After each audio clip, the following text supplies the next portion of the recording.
what's up mga kabutingting? Yan, magandang hapon sa ating lahat at welcome back sa ating munting channel. Yan, dyan ako dumaan kanina mga kabutingting at napakaganda ng tanawin dito dahil ito ay nasa taas. At meron ako ditong ginagawang washing machine mga kabutingting. Tara, puntahan natin yung gagawin ko. At dito tayo dadaan sa hagdanan. Yan, napakaganda ng lugar dito mga kabutingting. Nasa taas kasi ito. Ito nga pala yung ano nila, simbahan. Yan, napakaganda ng lugar. Ganda ng view. At ito naman yung bahay ng may-ari, itong pulang bubong. Yan, punta na tayo dito sa ating gagawing washing machine mga kabutingting. At salamat sa nagrekomenda sa akin ito. At itong lugar na ito mga kabutingting ay sa Kawayan. Ito ay sakop ng Libagon, Southern Leyte. Yan, tayo ay bababa lang dito sa hagdanan. Yan, at kung bago kang napadpad dito sa aking munting channel mga kabutingting, baka pwedeng hilingin ko yung inyong pag-subscribe at pakipindot na rin yung notification bell at ilagay sa all para ma-notify ka pag mayroon akong mga bagong i-upload na video. Ito yung ating gagawin mga kabutingting. Ito ay Gigawash. Ito ay Sharp 7.5 kilograms. At yung takip niya ay basag. Yan. Ikutin ko lang itong pinaka-pulsator niya. Okay naman, napakalambot. Te, pwede makisaksak te. Yan, ako ay kukuha lang dito ng extension wire. Ayo! Yan, nakapaghanda na ako ng extension. So, kukunin lang natin itong power cord. Tapos, saksak natin dito. Yan, tapos, ikutin lang natin yung wash timer. Yan, kung nakikita nyo, hindi umikot. At yung kanyang wash timer ay hindi gumagana. Yan, kung nakikita nyo or narinig nyo. So, una natin gawin ito mga kabutingting. Kahit hindi na tayo gumamit ng tester nito, ay yan, tatanggalin natin yung tornilyo dyan. Yan, dito at mayroon pa isa dito. Yan. At ito na nga mga kabutingting. Yan ay tatanggalin ko yung tornilyo at crash forward ko dito. Kailangan nating tanggalin yung tornilyo mga kabutingting dahil ayan ay iangat natin dahil yung wash timer ay kailangan natin yung palitan. At para mapalitan yan, ayan, pati yung sa likod ay kailangan din nating tanggalin yan. Tapos iangat mo lang yung pinakatakip nyan pagkatapos. Yan, bali testing pala natin itong dryer mga kabutingting. Baka mamaya ay hindi ito gumagana. Yan, hindi nga. Hilahin lang natin tong preno. Wa malagi. Wa malagi. Di mo andar man adong og na on ready na. Ana diha oh. Kailangan pala ito na idiin mo yung pinaka niya dahil nabasag na pala ito, mga kabutingting. Yan, ugutin lang natin yung power cord. Aga na bang inig ko andong kanang inig kanang naay inig tangtang nagtutubig ba? Nga asa kaning diri magkatubig po na din naaman. Yan, bale, angat lang natin itong pinakatakip niya mga kabutingting. At yung sinabi ni nanay kanina na yung tubig daw sa wash tub ay pumupunta din daw sa spin tub. Pero ayan ay napakadali lang mga kabutingting. Susolusyonan natin yan. At yung dito sa spin dryer ay irerekta na natin yan para hindi na kailangan na didiinan. At dito tayo, tatanggalin natin itong koneksyon para maiangat natin ng tuluyan yung pinakatakip niya. Kailangan lang natin yan tatanggalin yung apat na close-in wire connector dyan sa common, sa reverse, sa clockwise or counterclockwise, at yung isang linya sa yung kulay violet. Yan lang yung tatanggalin natin para maiangat natin yan mga kabutingting. Yan o. Ayos ko lang yung ating tripod para makita nyo.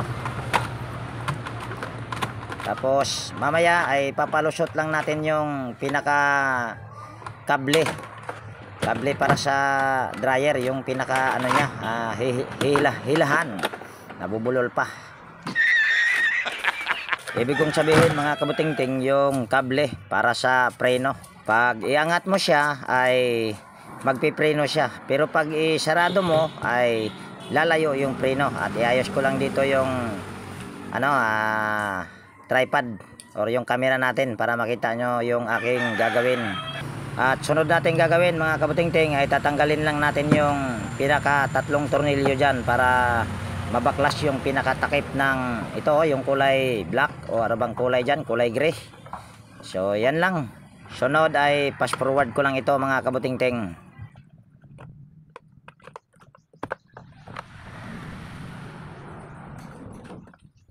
At pag natanggal na yung tornilyo, so yan lang, iangat mo lang yan siya. Tapos yung pinaka bakal dyan or yung pinaka anuhan ng hilahan ng preno ay ipalusot mo lang yan sa butas para hindi siya gabal pag tayo ay magpalit sa timer. So ito yung timer mga kabutingting. Yan, ito pala ay ginawa na. Dahil kung nakikita nyo ay hindi niya na ito original na timer. Ito ay pinalitan na. Ayan o, kung nakikita nyo ay dugtong-dugtong na. At ito ay may wire ang ginamit. So bago natin palitan yung wash timer mga kabutingting ay paandarin muna natin. Baka mamaya ay ayaw gumana. At hindi muna tayo gagamit dito ng wash timer. Ito ay ating irerekta. Yan, kukuhanin lang natin yung yung kulay blue at saka yung dalawang blue at saka dalawang kulay pula. Yan, tapos yan ay itatap natin doon sa kulay puti. Yun no, yung kulay puti sa isang linya sa power cord. Kung ayan ba ay gagana. Ayun, kung nakikita nyo ay gumagana at nagde-reverse din. So ibig sabihin ay okay ang motor nito. So balik tayo sa taas mga kabutingting para ayan ay ating papalitan ng wash timer. At ito yung aking pamalit na wash timer. Ito ay second hand lang pero ito ay napakagandang wash timer mga kabutingting dahil ayan ay original na wash timer yan. At dito mga kabutingting ay mayroon itong gentle at mayroon itong heavy. Pag mga ganyan mga kabutingting, kung nakikita nyo ay 6 na wire yan. Ang common yan ay kulay asol at yung katabi ng kulay asol ayan yung kulay gray. So gagawin mo lang dyan ay pupulupot mo lang yan doon sa kulay brown. Dahil yung kulay brown na yan ayan yung para sa gentle, para sa heavy. Sunod ay lalagyan lang natin yan ng electrical tape. At dito mga kabutingting ay fast forward ko lang ito. Yan dito banda sa paglagay ng electrical tape. At dyan sa isang wire dyan mga kabutingting na kulay orange, ayan ay kailangan mo lang din yan electrical tape. Baka mamaya mang-ground yan. Kaya kailangan mo rin yan siya electrical tape. Tapos putulin lang natin itong ayan yung wire. At parang hirap tayo dyan mga kabutingting dahil maiksi. Yan, mag-iisang dugtong lang tayo dyan kasi kung doon natin puputulin sa puro na dugtong yan. Kaya pinutol ko yan doon sa pinaka walang electrical tape mga kabutingting. Napaka-iksi pero wala namang problema kahit yan ay maiksi. So ito ay ating babalatan lang mga kabutingting. Yan habang yan ay aking binabalatan mga kabutingting, yan mega love shout out pala kay Sir Florence Junior Halin aka Bullpen Teacher, vlogger ng Quezon City, at kay Tokayo Vicente Bibuso or Enting 63 TV Vlog. Yan kasi ay hindi ko sila na shout out nung nakaraan mga kabutingting, kaya shout out ko dito mga kabutingting. So yan ay pinulupot ko lang mga kabutingting, at gaya nga ng sinabi ko kanina, yung common yan ay kulay blue at yung common naman doon sa pinaka original nitong wirings papunta dito sa mga timer or sa wash timer ay kulay puti. Kaya ipupulupot mo lang yung kulay asol doon sa puti, at yung dilaw at saka yung kulay violet ay itatap mo naman din yan doon sa kulay pula or kulay asol. Kahit magkabaliktaran yan ay walang problema dahil ayan naman ay reverse lang mga kabutingting. At dito mga kabutingting ay hindi ko na ipinakita yung paglagay ko dyan sa electrical tape, kasi kung ipapakita ko pa dyan na yung paglagay ng electrical tape ay napakadali lang. So ganyan lang yung pag-wirings. At kung nakikita nyo ay mayroon ng electrical tape mga kabutingting. Yan matik yan mga kabutingting. At ayan ay hindi ko yan siya pag-iisahin or pagsasamahin sa nalalagyan ng electrical tape, kasi kung magkaroon yan siya ng ground or mababasa ay pwede yan siyang masunog. Kaya hindi ko yan nilalagyan ng electrical tape. At sunod na ginawa ko dyan ay tinanggal ko lang yung wash timer doon sa sira.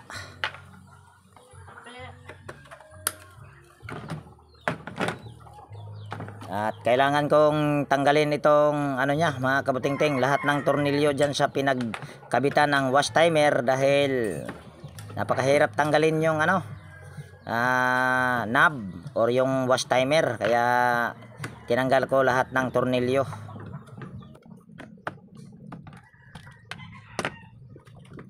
At pagkatapos mo siya tanggalin ng tornilyo yan, pwede na yan iangat mga kabutingting dahil wala ng tornilyo yan. Bubulol na naman Saka pwede mo na rin yang tanggalin yung pinaka wash timer niya at hindi ka na rin mahirapan dyan sa pagtanggal ng switch handle or sa pinakahawakan or pinakaikutan ng wash timer. At napakaganda pa itong kanyang wash timer. Yun nga lang ay huminto na, ayaw nang gumana or hindi na pumipitik-pitik. So dito ay susukat lang natin itong wash timer na pang replace ko.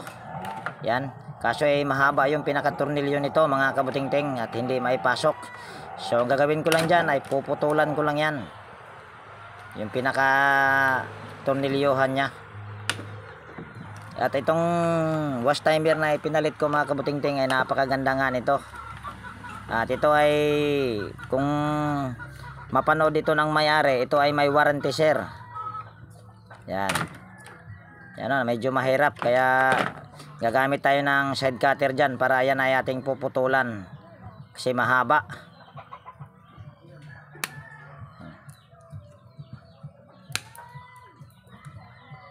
Ayan, pwede na yan mga kabutingting. Tapos salpak natin. Yan, puputulin muna natin tong mga sagabal para maisalpak natin. Yan dalawa lang naman yan.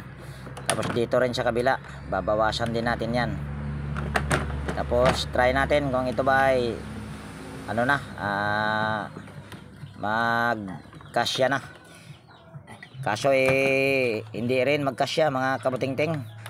Dahil yung isang tornilyuhan pa ay kailangan pang babawasan. Ang importante lang naman pagka nag-replace ka ng wash timer mga kabutingting ay kailangan yung pinaka niya ay nasa gitna. Yan, yung pinaka salpakan ng hawakan ng switch. Ay medyo nahirapan ako dyan sa pagpasok. Yan, nasa gitna yan mga kabutingting Yan. At mayroon pang sagabal dyan mga kabutingting. Kaya gamit tayo ulit ng side cutter. At babawasan natin itong pinaka-tornilyohan niya.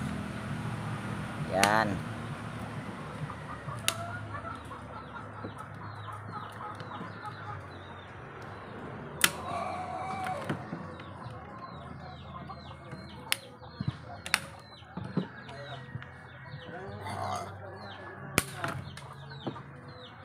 So yan na yan mga kabutingting. Okay na yan. Tapos titignan lang natin dito kung sa gitna pa rin ba. Ayan, nasa gitna naman. At sunod mga kabutingting ay dahil hindi na tapat yung butas niyan, yan ay gagamit tayo ng hinang at bubutasan natin doon. Itatapat natin doon sa pagbutas doon sa pinakatornilyohan niya. Kung sabaga para-paraan lang. Sunod ay itutornilyo na natin yan mga kabutingting. Tapos ayusin lang natin yung wire.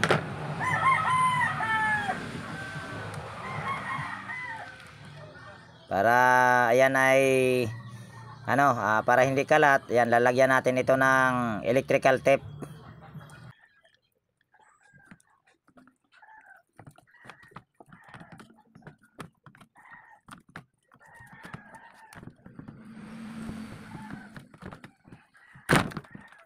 At sunod natin gagawin ay ibabalik lang natin yan. Tapos ito tornilyo.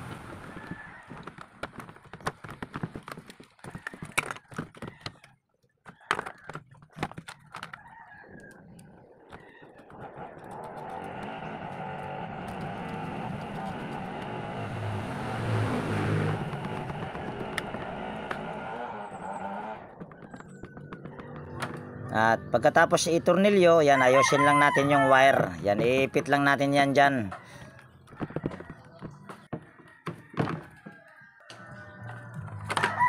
Yan, tatanggalin lang natin itong pinaka mga switch handle.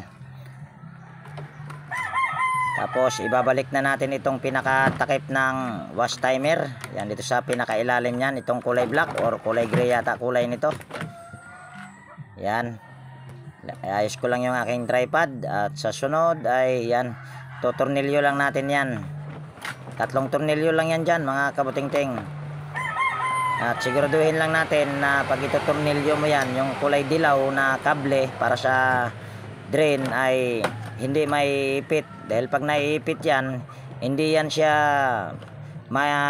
mahila pag iyong i-drain. Matigas yan, ikutin.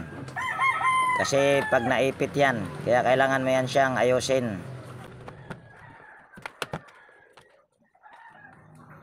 At sunod yan, tutornilyo na natin yan mga kabutingting.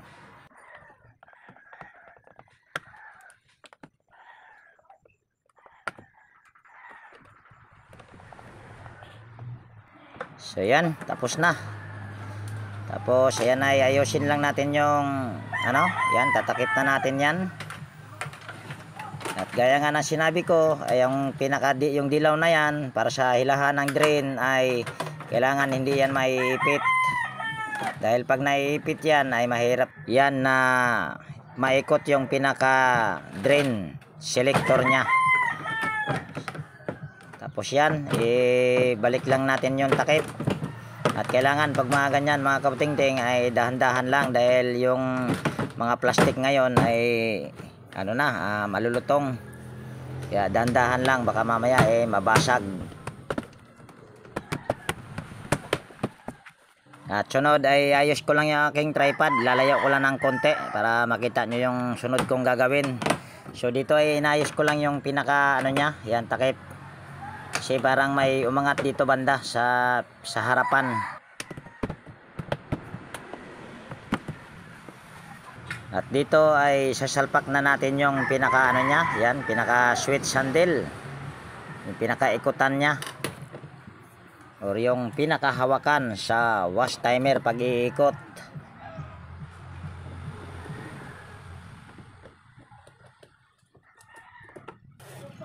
Ayan, bali okay na ito mga kabutingting. Susunod natin gagawin dyan ay ito tornilyo na natin yan. At kumuha pa ako ng tornilyo dyan mga kabutingting.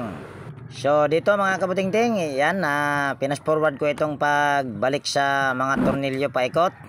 At yan, sa lahat ng aking mga silent viewers, organic viewers, at kung bago kang napadpad dito, yan, mega love shoutout sa inyo at sa lahat ng aking mga silent viewers. At ganun din sa lahat ng aking mga kaibigan sa YT, yan, mega love shoutout po. Yan. Sunod ay ito namang takip ng spin timer ang ayusin natin mga kabutingting dahil ito ay ating irerekta. At para matanggal mo yan ay kailangan mo lang tanggalin yung tornilyo na yan, yung tinanggal ko na yan. Yan, kasi para hindi na nila hahawak-hawakan habang umaandar yan. At sunod mga kabutingting ay yan, gagamit lang tayo ng flat screw at ayan ay ating sungkitin. At pag sungkitin mo yan mga kabutingting, dapat ay dahan-dahan lang, baka mamaya mabasag. At kung nakaabot ka dito sa bahaging ito mga kabutingting, yan, tanong ko lang po, alin po ba ang mas maganda? Yung actual ko ba na pagsasalita or yung sa mag voice over ako? Yan, pwede po bang paki-comment sa comment section ang inyong kasagutan? So dito mga kabutingting ay kailangan lang natin putulin yung dalawang wire na nakakabit dyan sa micro switch para ayan ay ating ipagsama na para hindi na hahawak-hawakan yung pinaka ano nya, yung natira doon sa pinakatakip. Dahil ayan kasi ay yung takip na ito mga kabutingting sa spin dryer ay ano yan, switch din po yan mga kabutingting. Yun yung sinasabi nilang door switch. So yan, dyan ay binalatan ko lang yung dalawang wire dyan at pasensya na, hindi nyo pala kita dahil natatakpan sa kamay ko at wala naman kasi tayong taga video.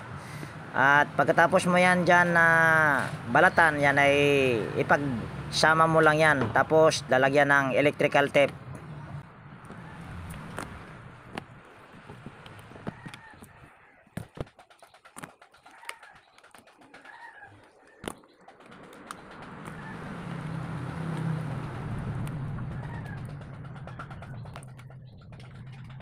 So ganyan lang mga kabutingting, at papakita ko lang sa inyo yung yung pinaka wire dyan, dyan lang yan nakalagay. Yan, iipit mo lang yan dyan, kaso umaangat. At pagkatapos natin ayusin yan ay tatakpan na natin yan mga kabutingting. At pagkatapos mo yan dyan itakip, ay tuturnilyo lang yan.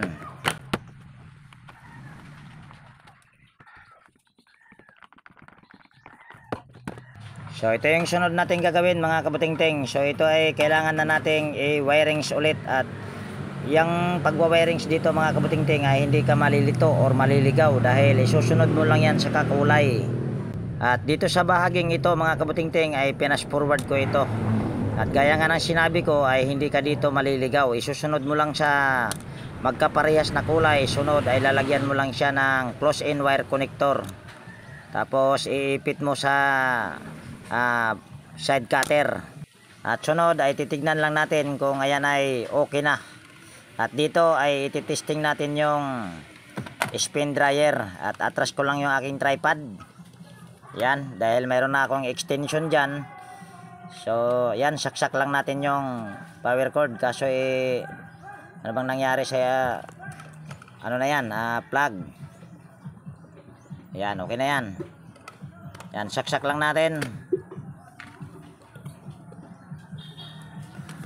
Tapos iniikot ko lang yung pinaka spin timer dyan. At hindi na yan kailangan na yung kanina, yung hinahawak-hawakan pa ni nanay. Yan, kung nakikita nyo ay gumagana na. At yan ay walang problema. Pero hindi nyo nakikita mga kabutingting, yung preno nyan ay hinahawakan ko mga kabutingting. Kaya siya nakakaikot. Pero yan ay ating ilalagay yan dyan sa pinaka niya, yan, pinaka sabitan. Pero yan, sa totoo lang ay wala nang kwenta yan mga kabutingting. Kung sa baga ang purpose na lang yan ay para yung preno niya ay hindi didikit doon sa pinaka coupling niya. Yan na lang yung gamit dyan sa na yan, sa kable na yan. So dito mga kabutingting ay testing lang natin ito ulit. Yan, saksak natin yung power cord. At papakita ko lang sa inyo, itatapat ko ng yung camera dito sa umiikot. Yan okay na yan mga kabutingting. At yung washing naman ay umiikot na rin kung nakikita nyo. At nagre-reverse din. So okay na yan. So dito naman tayo sa pinaka reklamo ni nanay, na yung tubig sa wash tub ay pumupunta rito sa spin tub. Yan, tanggalin lang yan. Napakadali lang tanggalin yan. At kung makikita nyo mga kabutingting, yung spring nya ay napaka-iksi. So kailangan mo lang dyan ay twist mo. Tapos saka mo siya hihilahin. Kasi kung hindi mo yan siya ititwist, hilahin mo na lang yan sa diretso, ay mag-i-expand yung pinaka-spring nya. At ang gamit ng spring na yan ay yan yung tutulak doon sa pinaka-ball packing or dyan sa drain valve. Yan. So ganyan lang yung pamamaraan ko mga kabutingting. At hindi mo na kailangan yan dyan magpalit ng ball packing. Yung iba kasi diretso palit ng ball packing or yung spring. Gagawin lang dyan ay hihilahin lang, katulad doon sa ginagawa ko. So ganyan lang. Tapos yan, ibabalik lang natin yan. At ayan ay parang takip lang naman ang container yan. Ayan. At iikot ko lang yung pinaka drain selector nya kung aangat ba. Ayan, kung nakikita nyo ay umaangat, pero hindi nyo nakikita na yung aking kamay nandoon sa taas. Pero nakikita nyo na umaangat. At dito ay lalagyan lang natin ito ng cable tie, or ayusin natin yung wire. Kailangan ay nakaganyan yan. Kahit hindi mo na yan siya babalutin ng plastic ay okay lang yan, basta walang electrical tape na gamit. Yan ay hindi basta-basta na nababasa mga kabutingting yung pinakadugtungan nya. Tapos yung power cord ay iayos lang natin dito sa pinakalagayan niya. At mukha yatang ayaw kumapit. Lipat lang natin yan sa kabila. At sunod ay lalagyan natin ito ng tubig. Yan, may hose naman dito.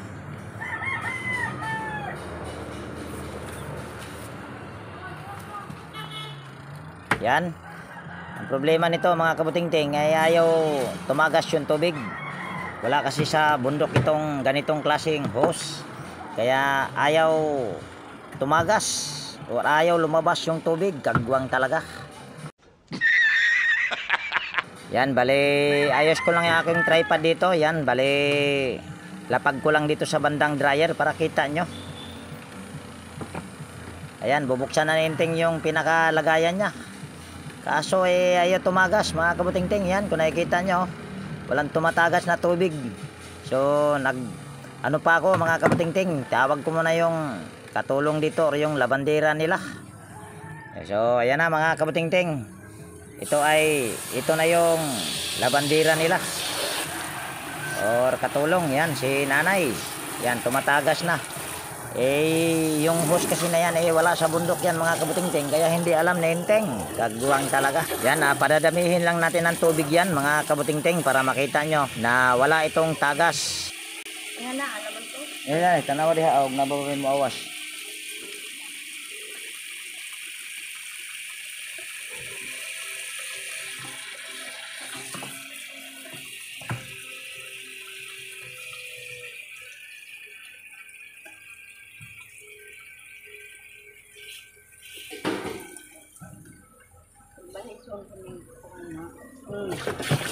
Nay. Ingan na nay ha. Ingan na ra, ingan na. Ito. Dyan ha. Timbak ko. Yan, bali titignan lang natin yung hose kung may tubig ba na tumatagas. Kung nakikita nyo ay wala mga kabutingting. Ay yan oh, nag-okay na si nanay. Yan, drain lang natin ito mga kabutingting. Kung tatagas ba. Ayun, lumabas yung tubig. Sunod ay patayin lang natin at titignan natin kung ayan ba ay tatagas. Kung may tagas ba siya. Yan, meron ng konti. Lipat natin dito sa yung hindi nyo. Yan, dyan sa tuyo. Ayan, walang tumagas mga kabutingting. So ibig sabihin ay okay na ito. Yan, ikot lang natin yung wash timer. Kaso ayaw umandar mga kabutingting. Yun pala ay hindi nakasaksak. Kagwang talaga. Yun, gumana na. Yan o. Lakas niyan mga kabutingting. At dito mga kabutingting ay meron pa akong part 2 nito mga kabutingting, pero hindi ko na dito idudugtong dahil kung idudugtong ko pa sa bidyong ito ay mahaba na mga kabutingting. Yan, kung meron ka ditong natutunan at kung nagustuhan mo itong video na ito, baka pwedeng pa-like at pa-share. At higit sa lahat, kung bago kang napadpad dito sa aking munting channel, baka pwedeng hilingin ko yung inyong pag-subscribe at pakipindot na rin yung notification bell at ilagay sa all para ma-notify ka pag mayroon akong mga bagong i-upload na video.